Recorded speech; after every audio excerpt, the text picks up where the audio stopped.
दोस्तों, आज आपको एक लड़की की कहानी बताने वाले हैं जिसकी शादी कौवे के साथ हो गई। तो दोस्तों, लड़की की शादी कौवे के साथ क्यों हुई, आइए सुनते हैं। पुराने जमाने की बात है, शायद कोई 400 या 500 बरस पहले की। उस वक्त गांवों में बिजली वगैरह नहीं होती थी। शाम होते ही पूरा इलाका जैसे चुप्पी ओढ़ लेता था। लोग सूरज ढलते ही अपने अपने चूल्हों पर रोटियां सेकते और फिर जल्दी सो जाते। शहर की रफ्तार, शोर और चकाचौंध से दूर एक छोटा सा गांव था, जिसके एक कोने में एक बूढ़ा किसान अपनी 3 बेटियों के साथ एक कच्चे मगर साफ सुथरे घर में जिंदगी बसर करता था। उस किसान का नाम तो किसी को ठीक से याद नहीं, मगर लोग उसे बाबा जी कहकर पुकारते थे, कभी मोहब्बत से, कभी लिहाज से और कभी हमदर्दी से। उसकी 3 बेटियां थीं, अरीबा, हिना और हुमा। तीनों बच्चियां जवान हो चुकी थीं।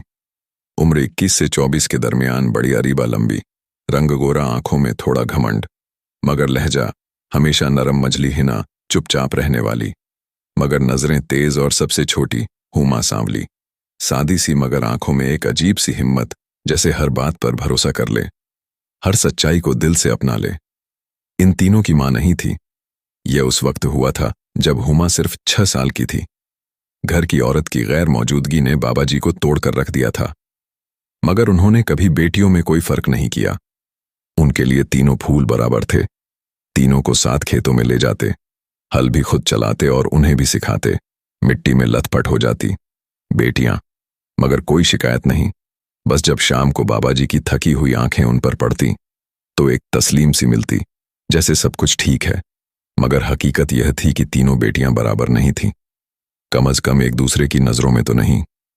अरीबा और हिना, जो एक दूसरे से बहुत करीब थी, अक्सर हुमा को ताना देती, बिल्कुल गंवार है, ये देखो ना, इसका रंग देखो, और यह पहनावा, अब्बू इसके सिर पर ज्यादा हाथ रख देते हैं, इसलिए इसे उड़ने की आदत हो गई है।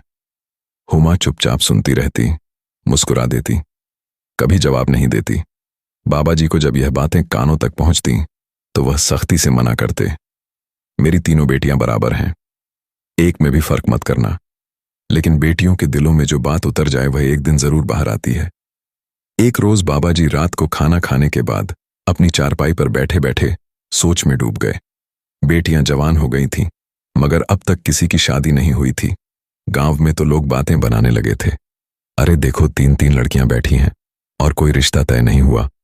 औरतें कुएं पर पानी भरते हुए कान्हा फूंसी करती, मर्द चौपाल पर अटकलें लगाते।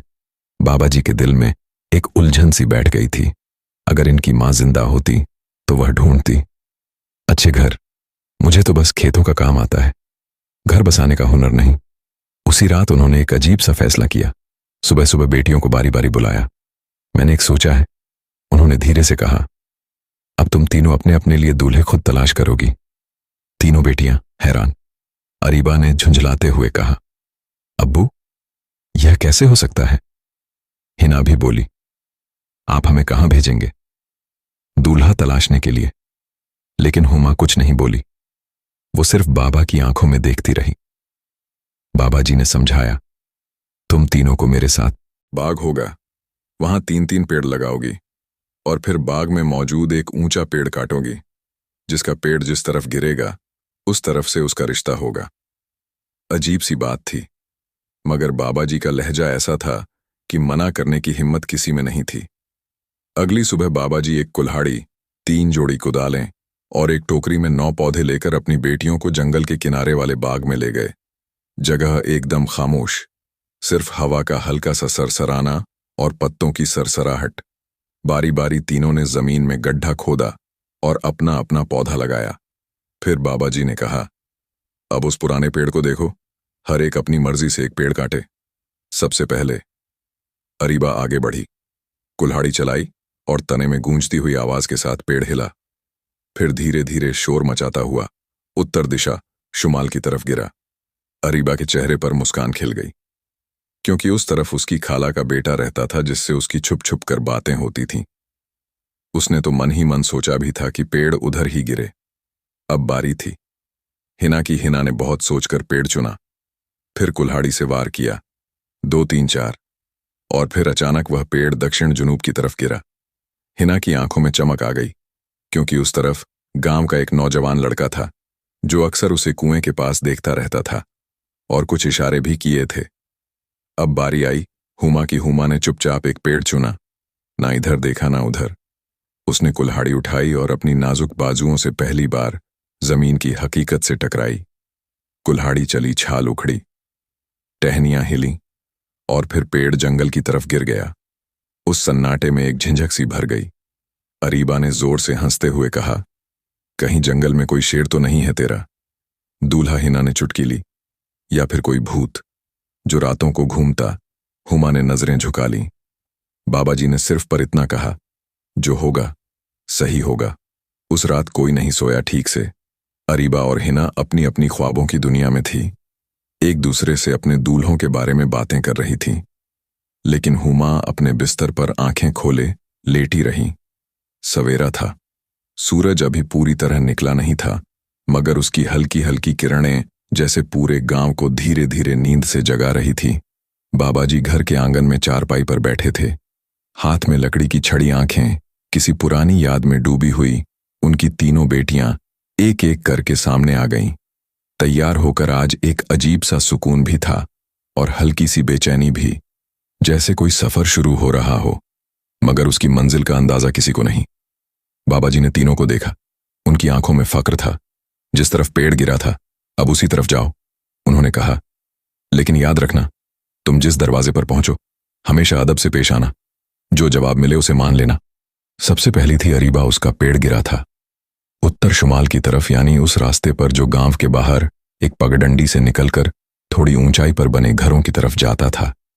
वहीं उसकी खाला का घर था। वो सफेद चादर में लिपटी, सीधा माथा और आंखों में एक भरोसा ली चली जा रही थी।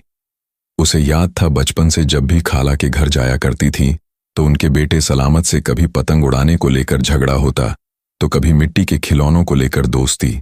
मगर जैसे जैसे वक्त गुजरा वो लड़ाइयां धीरे धीरे मुस्कानों में बदल गई और अब तो दिल की बात बिना कहे ही समझ आती थी। जब अरीबा वहां पहुंची तो खाला ने दरवाजा खोला। पहली नजर में तो हैरान, मगर जैसे ही अरीबा ने बाबा जी का नाम लिया और पूरा वाकया बयान किया, खाला की आंखें भर आईं। तो अब्बा जान ने खुद तुम्हें भेजा है। अरीबा ने सर हिलाया और पेड़ शुमाल की तरफ गिरा था। फिर हंसी की हल्की सी लकीर खाला के चेहरे पर आ गई। तो फिर क्या सोचना बेटा, अगर इसी तरफ है तो हम हां कहते हैं। सलामत भी तुम्हें चाहता है और मैं भी जानती हूं तुम इस घर को संभाल लोगी। अरीबा ने सिर्फ झुकाकर शुक्रिया अदा किया। खाला ने उसे गले से लगाया और रुखसत किया। जब वह वापस बाबाजी के घर पहुंची तो उसके चेहरे पर वही रोशनी थी जो बात हो जाने के बाद आ जाती है। अब बारी थी हिना की। उसका पेड़ गिरा था दक्षिण जुनूब की ओर और वह रास्ता गांव से थोड़ा दूर जाता था। उस रास्ते पर एक पुराना कुआं आता था जिसके पास एक वक्त में हिना की मां की बचपन की सहेली रहा करती थी। नाम तो अब धुंधला हो गया था मगर चेहरा नहीं भूला था। हिना अकेले ही चली, ना तेज कदम ना सुस्त, बस एक यकीन के साथ उसकी मां की वह सहेली अब बुजुर्ग हो चुकी थी। मगर जब दरवाजा खटखटाया और अंदर से एक औरत की थकी हुई मगर जिंदा दिल आवाज आई तो हिना को यकीन हो गया कि वह सही जगह पर आई है। अरे हिना, तुम हो ना? कितना वक्त हो गया तुम्हारी मां को गुजरे हुए। फिर कुछ देर की खामोशी और फिर हिना ने वही बात दोहराई जो बाबाजी ने सिखाई थी।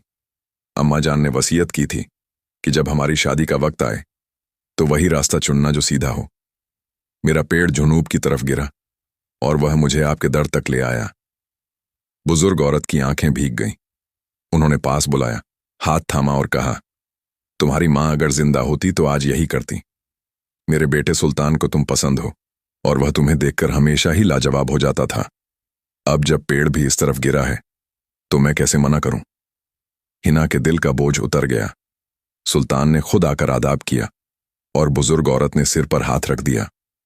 हिना जब घर लौटी तो आंखों में एक चमक थी, जैसे मौसम बदलने को है। उधर हुमा जंगल में सन्नाटे को चीरती हुई चली जा रही थी, अपने कदमों से नहीं, अपने यकीन से। उसके हाथ में सिर्फ बाबाजी की लिखी चिट्ठी थी और दिल में एक अजीब सी बेचैनी, जैसे वह किसी ऐसे सफर पर निकल पड़ी हो जिसकी मंजिल का पता ना हो। बड़ी बहनों की हंसी उसके कानों में अब भी गूंज रही थी। जंगल में तेरा दूल्हा होगा, कोई भूत, कोई जानवर, मगर हुमा के चेहरे पर कोई शिकन नहीं थी, न शर्म न घबराहट, सिर्फ एक अजीब सा सुकून जो शायद उसे खुद भी समझ नहीं आ रहा था। काफी दूर चलने के बाद पेड़ों का घनापन बढ़ गया। रास्ता अब सीधा नहीं था, कभी कांटों की झाड़ियों से घिरा हुआ, कभी गीली जमीन पर पांव फिसलते हुए। हुमा एक एक पेड़ को देखकर सोचती, कहीं कोई है, कोई आवाज, कोई इंसान, मगर जवाब सिर्फ खामोशी थी। कुछ देर बाद उसकी उम्मीदें डगमगाने लगीं। प्यास से हलक सूख रहा था, पांव थक कर चूर हो चुके थे। उसने एक बड़े पत्थर के नीचे बैठकर थोड़ा सा खाना निकाला, वही जो बाबा जी ने पोटली में रख दिया था, और एक घूंट पानी पीकर आंखें बंद कर लीं।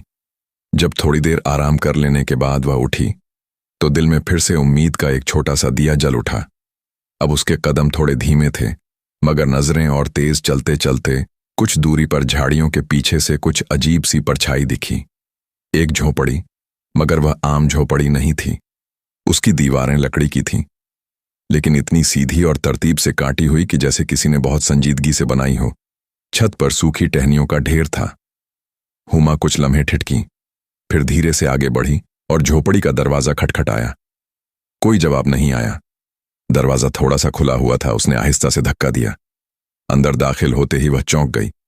झोपड़ी बाहर से जितनी अजीब थी, अंदर से उतनी ही साफ सुथरी और सलीके से सजी हुई। दीवारों पर लकड़ी के छोटे छोटे शेल्फ, जिन पर रंग बिरंगे कंचे, सूखे फूल और कुछ छोटे से मिट्टी के बर्तन रखे हुए थे। फर्श पर झाड़ियों की बुनाई से बनी एक साफ चटाई और एक छोटी सी खिड़की, जिसके किनारे बैठा था एक बड़ा सा कौवा। कौवा बिल्कुल हिला नहीं। उसकी आंखें तेज थीं, गहरी, चमकदार, जैसे किसी सोच में डूबी हुई हो, मगर हुमा ने उसे देखा ही नहीं। उसने इधर उधर निगाह दौड़ाई और कहा, यहां तो कोई नहीं है। और जैसे ही उसने कदम वापस मोड़े, वो पहली आवाज इंसानी लहजे में कैसे कह सकती हो कि यहां कोई नहीं है।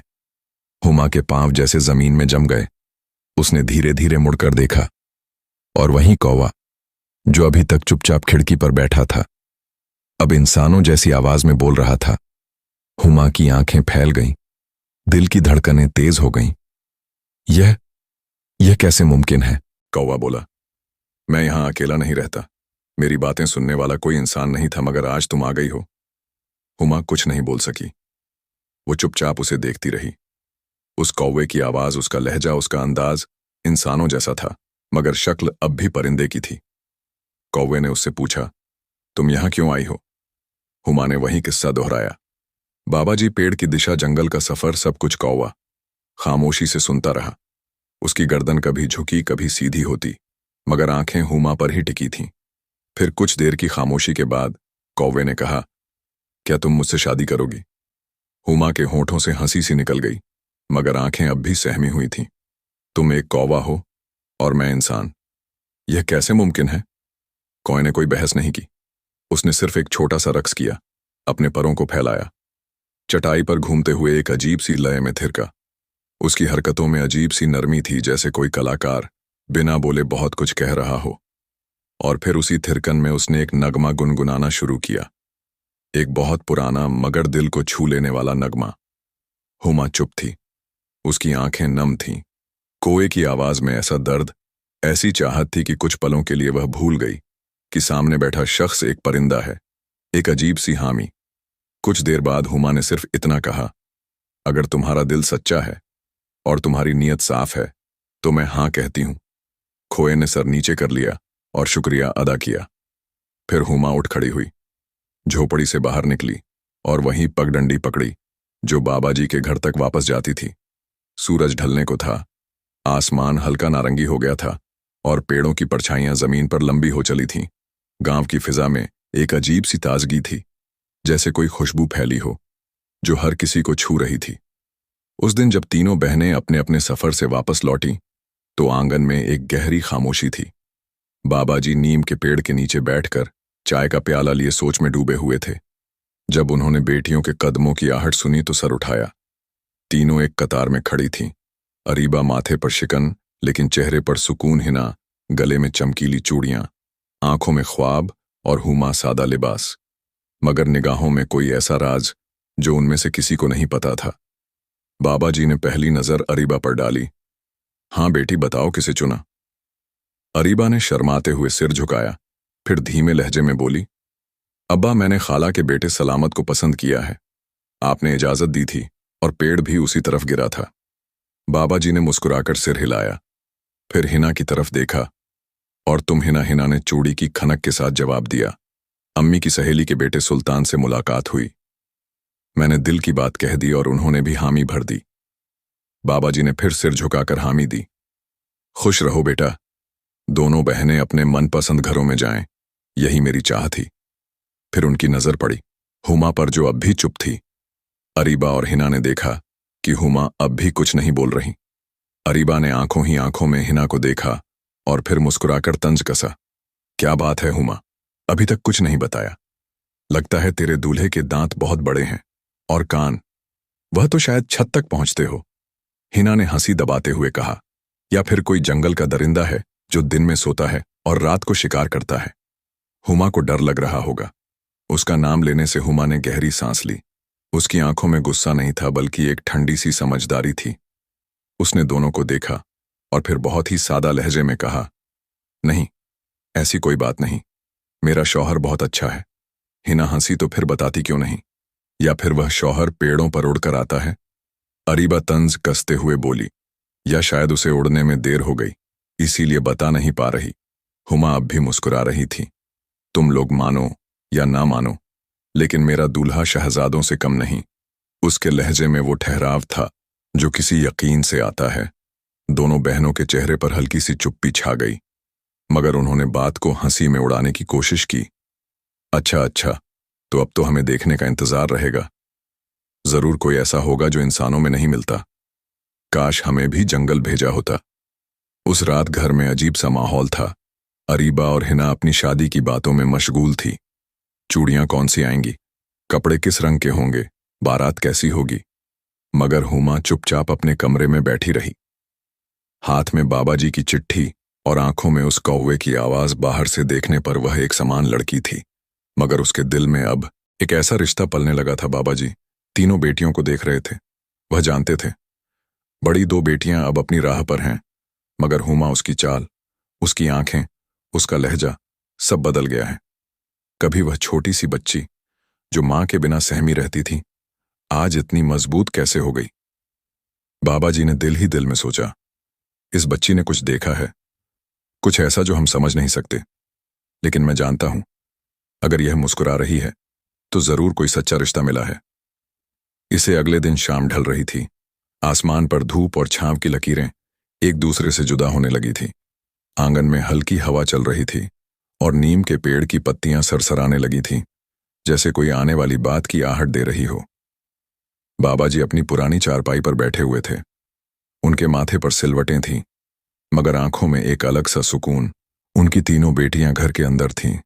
कोई खाना बना रही थी, कोई पानी भर रही थी और कोई खामोश बैठकर कुछ सोच रही थी। अचानक बाबा जी ने गला खार कर सबको बुलाया। तीनों बेटियां आकर सामने खड़ी हो गईं। अरीबा की आंखों में चमक थी, हिना की मुस्कान हल्की थी और हुमा की निगाहें नीची थीं, मगर दिल बहुत कुछ कह रहा था। बाबा जी ने तीनों को गौर से देखा, फिर बोले, मैं सोच रहा था क्यों ना तुम तीनों के दूल्हों का एक छोटा सा इम्तिहान लिया जाए। तीनों बेटियां चौंकी। कैसा इम्तिहान अब्बा जान? अरीबा ने पूछा। बाबा जी ने धीमे मगर वजनी लहजे में कहा, तुम तीनों अपने पन्ने होने वाले शौहर से एक एक चाकू लेकर आओ, मगर ध्यान रहे चाकू ऐसा हो जो वह खुद अपनी मर्जी से तुम्हें दे। कोई जबरदस्ती, कोई बहाना नहीं, बस जाकर कह दो कि अब्बा जान ने मांगा है। यह सुनते ही अरीबा और हिना के चेहरों पर जैसे रोशनी सी फैल गई, जैसे आपका हुक्म अब्बा जान। अरीबा बोली, हम तो अभी लेकर आते हैं। सुल्तान और सलामत तो हमें देखे बगैर रह ही नहीं सकते। हिना ने फक्र से कहा। दोनों ने अंदर जाकर अपने पने दुपट्टे संवारे चूड़ियां खनकाईं और इतराती हुई दरवाजे से बाहर निकल गई। अब हुमा रह गई। अकेली। बाबा जी ने उसकी तरफ देखा। आंखों में सवाल था, मगर लहजे में नरमी। हुमा बेटा, तुम नहीं जाओगी? हुमा ने सिर झुका लिया। दोनों बड़ी बहनें जो थोड़ी ही दूरी पर खड़ी थीं, उनकी हंसी दब न सकी। अरे अब्बा जान, हुमा का शौहर तो जंगल का शहजादा है ना। शायद वह चाकू पेड़ों के पत्तों से बनाता होगा, या फिर उसके पास सोने का चाकू होगा, लेकिन छुपा कर रखा होगा। पंखों के नीचे हुमा ने कुछ नहीं कहा, मगर उसका दिल अंदर से डोल गया। उसने खुद से सवाल किया कि चाकू क्या वाकई उसके पास कुछ होगा। उसके दिल में हलचल मचने लगी।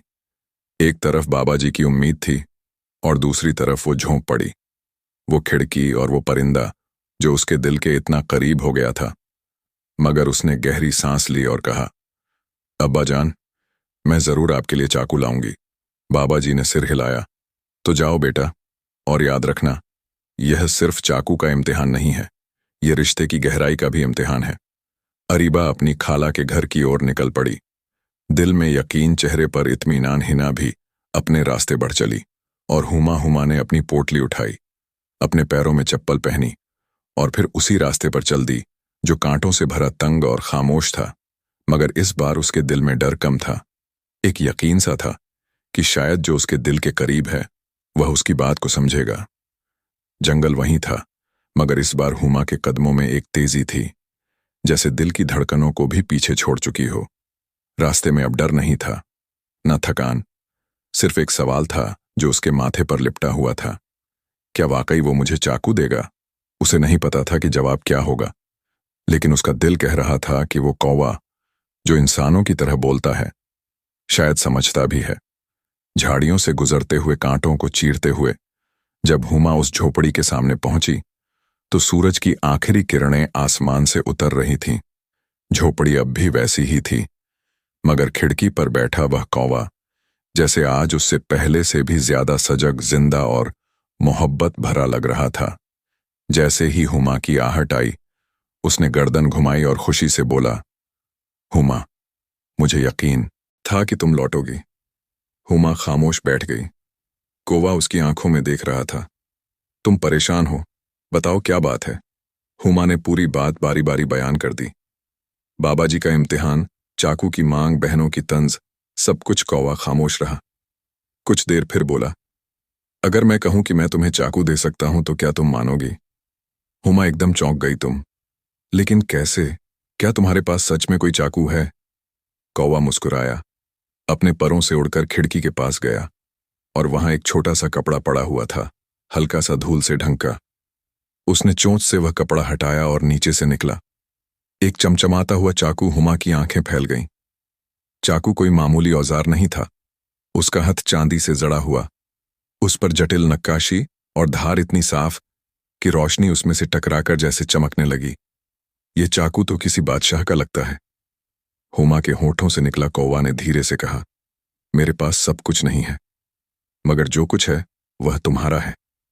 इस चाकू की असलियत कभी बताऊंगा, लेकिन आज इसे लेकर जाओ और अपने अब्बा को दे दो। हुमा ने कांपते हाथों से चाकू लिया, जैसे कोई अनोखी चीज हो जो बहुत वक्त से उसी के इंतजार में रखी गई हो। कुछ पल दोनों की नजरें मिली, फिर एक खामोश विदाई हुई। अगली सुबह आंगन में फिर से वही सन्नाटा फैला हुआ था। बाबा जी अपनी चारपाई पर बैठे थे। पास ही एक पुराना संदूका और सामने 3 कुर्सियां। तीनों बेटियां एक एक करके आ गईं। अरीबा सबसे पहले आगे बढ़ी, अपनी चादर से एक चमकीला स्टील का चाकू निकालकर पेश किया। बाबा जी ने देखा, मजबूत, नुकीला, अच्छा था। ठीक है बेटी, उन्होंने कहा, इससे काम तो चल जाएगा। फिर हिना, उसके हाथ में भी एक खूबसूरत लकड़ी के हंठे वाला चाकू था। बुरा नहीं, बाबा जी ने सर हिलाया। हलवाई से थोड़ा बेहतर है। अब बारी थी हुमा की। वो खामोशी से आगे बढ़ी और अपने दुपट्टे में लपेटा हुआ चाकू धीरे से बाबा जी की हथेली में रख दिया। बाबा जी ने जैसे ही चाकू देखा, उनके हाथ रुक गए, उंगलियां कांपने लगीं और आंखें उस चाकू की नक्काशी में खो गईं। ये चाकू, उन्होंने उसे उलट-पलट कर देखा। उसकी धार, उसकी बनावट, उसका वजन, हर चीज बता रही थी कि यह कोई मामूली चीज नहीं। यह चाकू तो किसी बादशाह के खजाने से लग रहा है। ऐसा चाकू मैंने अपनी जिंदगी में नहीं देखा। अरीबा और हिना की मुस्कानें सूख गईं। वो आगे बढ़कर देखने लगी और जब उन्होंने वह चाकू देखा तो उनके चेहरों पर वही हैरानी थी जो उनकी आंखों में कभी नहीं आई थी। यह कहां से लाई? हिना ने धीरे से पूछा। किसने दिया? अरीबा ने कहा। हुमा ने सिर्फ इतना कहा, जिससे रिश्ता जोड़ा है उसी ने दिया।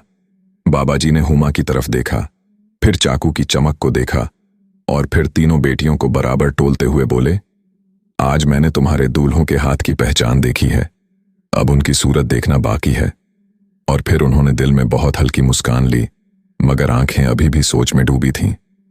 इस चाकू के पीछे कोई ना कोई राज जरूर है। अगले दिन सुबह का वक्त था। आंगन में नीम की छांव थी, चाय की भाप थी और एक बाप की नजरों में गहराई थी जो अपनी बेटियों को एक एक करके दुनिया की समझ से गुजार रहा था। किसान यानी बाबा जी तीनों बेटियों के सामने बैठे थे। उनके सामने लकड़ी की छोटी सी टेबल थी जिस पर 3 चाकू रखे थे।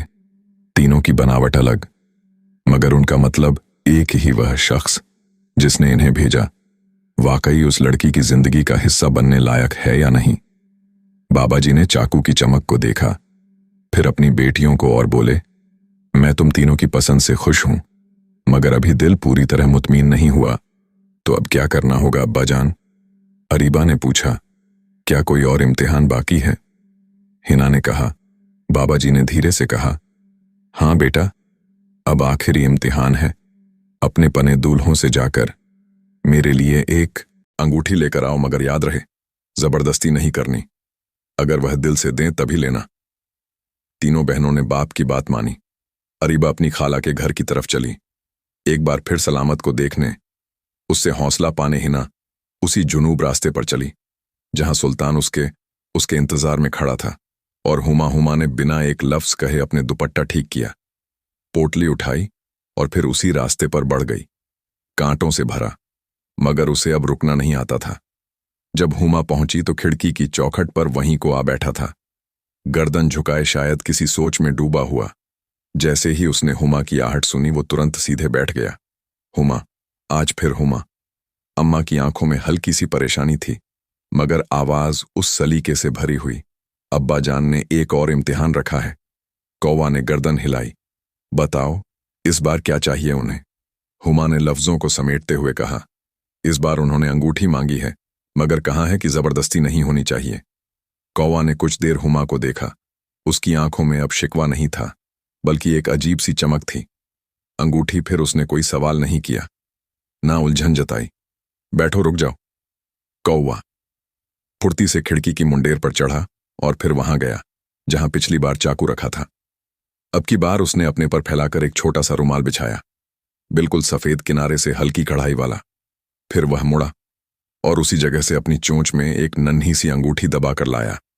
जब कौवा ने रुमाल पर अंगूठी रखी तो उसमें से एक हल्की सी चमक फूटी, जैसे किसी पुराने खजाने से कोई जरा हुआ नगीना निकला हो।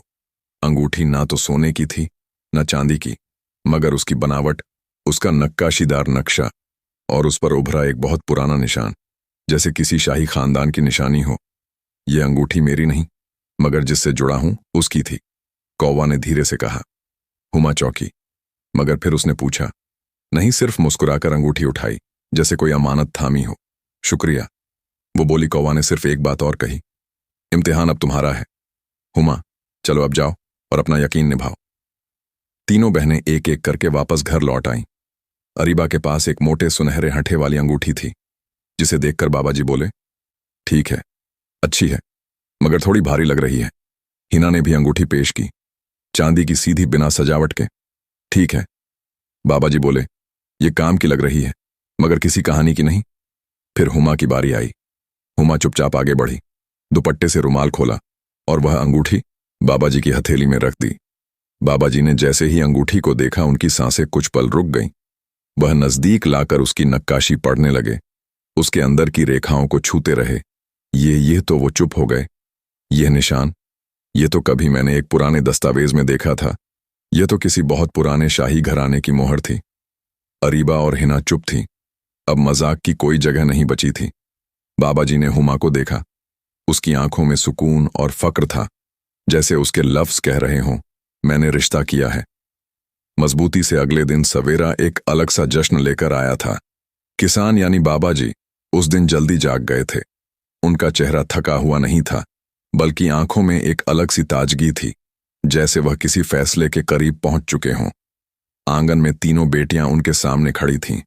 अरीबा, हिना और हुमा। बाबा जी ने एक गहरी सांस ली और कहा, अब जब चाकू और अंगूठी दोनों ने मेरे शक को मिटा दिया है, तो मैं चाहता हूं कि तुम तीनों अपने अपने दूल्हों को इस घर में लेकर आओ, ताकि मैं खुद अपनी आंखों से देख सकूं जिनके साथ तुम अपनी जिंदगी बांटने जा रही हो वह वाकई इस रिश्ते के लायक हैं या नहीं। तीनों बहनों ने हामी भर दी। अगले ही रोज सुबह तीनों बहनें अपने अपने रास्ते पर निकल पड़ीं।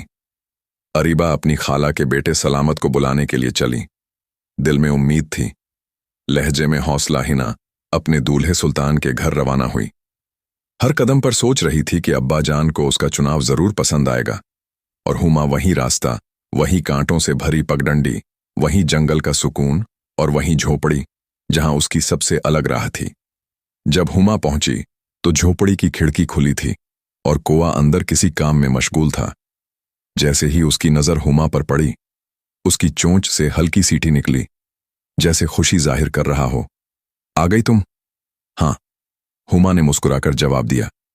अब्बा जान ने कहा है कि हम अपने दूल्हों को घर लेकर जाएं। ये सुनते ही कौवा कुछ लम्हों के लिए खामोश हो गया, फिर बोला, मुझे देखकर तुम्हारे अब्बा क्या सोचेंगे? हुमा ने उसकी आंखों में झांका और फिर धीरे से बोली, वो बहुत अच्छे इंसान हैं जो सूरत नहीं सीरत देखते हैं। कौवा ने गहरी सांस ली, फिर बोला, तो चलो सफर शुरू करते हैं। झोपड़ी से बाहर निकलते वक्त कौवा पहली बार अंदर के एक दूसरे कमरे में गया। हुमा वहीं खड़ी रही। जब वह लौटा तो उसने काले रंग का छोटा सा साफ सुथरा चोगा पहना हुआ था। उसकी चाल में संजीदगी थी और आंखों में एक अजीब सी उलझन। दोनों जंगल से बाहर निकलने लगे। पेड़ों की सरसराहट पीछे छूट रही थी और एक नया मंजर सामने खुल रहा था। रास्ते में कभी पगडंडी, कभी पत्थरों का रास्ता, और फिर एक बड़ी नदी सामने आ गई। नदी की हवा अब तेज हो चली थी। फिजा में एक अजीब सी बेचैनी थी, जैसे कोई तूफान उठने ही वाला हो। हुमा और क्वां दोनों धीरे धीरे उस पुराने लकड़ी के पुल पर बढ़ रहे थे। हुमा के दिल में हलचल थी, क्वां की चाल में कुछ अलग सा ठहराव, जैसे दोनों किसी अनदेखे अंजाम की तरफ बढ़ रहे हों। लेकिन तभी सामने से एक लंबा चौड़ा आदमी आता दिखाई दिया, सिर से पैर तक काले लिबास में लिपटा। उसकी चाल धीमी मगर भारी थी। चेहरा अब भी साफ नहीं था, मगर उसकी मौजूदगी भारी लग रही थी, जैसे कोई साया अंधेरे से निकलकर रोशनी की तरफ बढ़ रहा हो। वह जब हुमा और कौवा के बिल्कुल करीब पहुंचा तो रुक गया, फिर जोर से हंसने लगा। एक ऐसी हंसी जो दिल में चुभे। अरे ये तो कौवा है, उसने हंसते हुए कहा। कैसा दूल्हा बना फिर रहा है। हुमा अभी कुछ समझ भी नहीं पाई थी कि उस आदमी ने अचानक एक जोरदार ठोकर कौवे को मारी।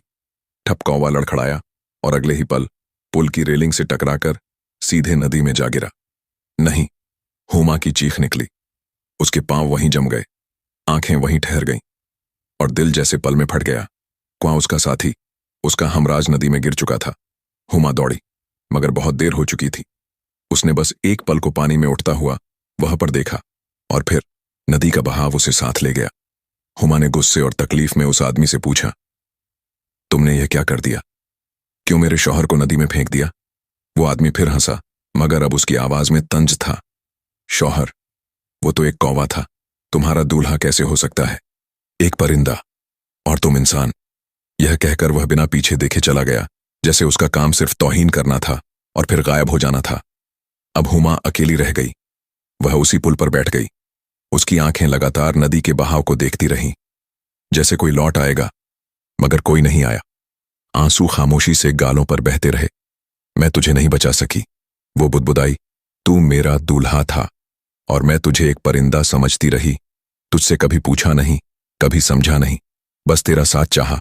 और आज जब तुझे खो दिया तब समझ आया कि तू मेरे लिए क्या था। वह खुद से बातें करती रही, मगर अब जवाब देने वाला कोई इंसान नहीं था। काफी देर तक वहां बैठने के बाद जब आसमान पर शाम का रंग उतरने लगा, हुमा ने धीरे धीरे अपने आंसू पोंछे, दुपट्टा संभाला और उसी पुल से वापस घर की तरफ बढ़ने लगी। अब उसके कदमों में वह तेजी नहीं थी, न ही आंखों में। वह सवाल अब सिर्फ खामोशियां थीं और दिल में एक भारीपन। लेकिन जैसे ही उसने पुल पार किया और नदी के दूसरे किनारे पर पहुंची, उसने जो देखा, उसकी सांसें रुक गई। हुमा वहीं ठिठक गई, उसकी आंखें फैल गईं। उसका दिल जोर से धड़कने लगा, क्योंकि नदी के उस पार एक ऊंचे पत्थर पर बैठा था एक नौजवान लड़का, गुलाबी रंग का रेशमी सूट पहने, सिर पर सुनहरा ताज। वो बहुत खूबसूरत था, मगर उसकी आंखों में अजीब सी नरमी थी। हुमा ने अपनी आंखें मसल लीं, फिर दोबारा देखा। क्या यह सच है? यह कौन है? यह शहजादा कौन है? हुमा के होठों से खुद ब खुद निकला जरूर, यह किसी दूर के मुल्क का शहजादा है। नदी का किनारा अब और भी रोशन लग रहा था। हवा में एक नई ताजगी थी और हुमा के दिल में एक अजीब सा कंपन। वो धीरे धीरे उस नौजवान शहजादे की तरफ बढ़ रही थी, जिसकी आंखें उसकी आंखों से टकराई। हुमा पास पहुंची। उसके लहजे में सवाल भी था और घबराहट भी। तुम कौन हो? क्या तुम किसी मुल्क के शहजादे हो? लड़के ने हल्की मुस्कान के साथ जवाब दिया, मगर उसकी आवाज में गहराई थी। पहले मेरे साथ चलो, तुम्हारे घर की तरफ रास्ते में मैं तुम्हें सब कुछ बताऊंगा। हुमा कुछ पल ठिठकी, फिर उसके साथ कदम मिलाने लगी। दोनों नदी के किनारे किनारे चलने लगे। हुमा अब भी उलझी हुई थी। अब तो बता दो, तुम कौन हो और तुम्हारा मुझसे क्या रिश्ता है? लड़के ने उसकी तरफ देखा। अब उसकी आंखों में मोहब्बत का रंग था। मेरा नाम है शहजादा फखर जमान। मैं वही हूं, वही कौवा जिसे तुमने अपनाने की हिम्मत की थी। हुमा की चाल रुक गई। क्या तुम वही कौवा हो? उसके होंठ कांपने लगे। लड़के ने जवाब दिया, हां, मैं ही वह गवाह हूं जिससे तुमने बिना शक बिना शर्त मोहब्बत की। मैं एक इंसान ही था, मगर जादू की गिरफ्त में था। हुमा की आंखें अब फैल चुकी थीं, सांसें तेज, मगर दिल में उम्मीद। क्या वाकई तुम एक शहजादे हो? शहजादा फख जमान ने रुककर जमीन से एक छोटा पत्थर उठाया और उसे पानी में फेंका। बचपन में मेरे मुल्क में एक जादूगर आया था। मैं उसकी बातों में आ गया, उसके साथ चला गया और मैं एक कौवा बन गया। तब तक के लिए जब तक कोई इंसान मुझे अपना मानकर मोहब्बत ना करे और मुझे अपनी मर्जी से नदी में ना गिरा दे। मैंने तुम में वह सच्चाई देखी, और जब वह अजनबी शख्स, जो शायद अचानक से आ गया था, मुझे ठोकर मारकर नदी में गिरा गया, तो जादू का असर टूट गया। हुमा के होठों पर अब कुछ कहने की ताकत नहीं थी, सिर्फ आंखों में भरोसा था। और सामने चल रहा वो इंसान जो अब उसका दूल्हा, उसका हमराजा था। अब वो दोनों साथ साथ चल रहे थे, वही जंगल की पगडंडी। मगर इस बार कांटे नहीं चुभ रहे थे, क्योंकि दिल में खुशी थी। शहजादा धीरे से बोला, अब मुझे तुम्हारे अब्बा से मिलना है। मैंने तुम्हें जो अपनाया उसका ख्याल अदा करना है। हमारी शादी होगी और फिर मैं तुम्हें अपनी सल्तनत में लेकर जाऊंगा, वहां जहां तुम्हें कोई मजाक नहीं उड़ाएगा। हुमा ने पहली बार दिल से मुस्कुराकर कहा, मुझे तुमसे कोई ताज, कोई सल्तनत नहीं चाहिए। मुझे सिर्फ तुम चाहिए, जैसे भी हो, कभी कौवा, कभी शहजादा, मगर सच्चा इंसान। आंगन में हल्की धूप थी और नीम की छांव एक बार फिर जमीन पर बिछी हुई थी। बाबा जी उसी पुरानी चारपाई पर बैठे हुए थे। सामने दो दूल्हे खड़े थे, सलामत और सुल्तान, और उनकी दुल्हनें अरीबा और हना, जो अब अपने अपने नए कपड़ों में शर्माई सी खड़ी थीं। मगर सबकी नजरें उस रास्ते पर थीं जहां से हुमा को आना था। और फिर दूर से दो परछाइयां आती दिखी। हुमा की चाल अब वह नहीं थी जो कभी झिझक से भरी होती थी। अब वह सीधी, मुस्कुराती और यकीन से भरी हुई चल रही थी। उसके साथ था गुलाबी रेशम पहने, सोने का ताज सजाए एक शहजादा, जिसकी मौजूदगी ने सबकी आंखों को ठहर जाने पर मजबूर कर दिया। अरीबा और हिना के चेहरे पर पहले हैरानी थी, फिर एक हल्की सी हैरानी में डूबी हसरत। बाबा जी ने दोनों को देखा, फिर अपने दिल पर हाथ रखा और अपने आप से कहा, अगर यह झूठ है तो ऐसा झूठ कोई और करे। हुमा और शहजादा जमान आकर रुके। हुमा ने धीमे से कहा, अब्बा जान, यह है मेरे शौहर, मेरा शहजादा, जैसा मैंने कहा था। बाबा जी की आंखें नम हो गईं, मगर होठों पर एक तसल्ली भरी मुस्कुराहट थी। बेटी, तूने एक लम्हे के लिए भी अपनी बात से पीछे नहीं हटी, और आज तेरी सच्चाई मेरी आंखों के सामने खड़ी है।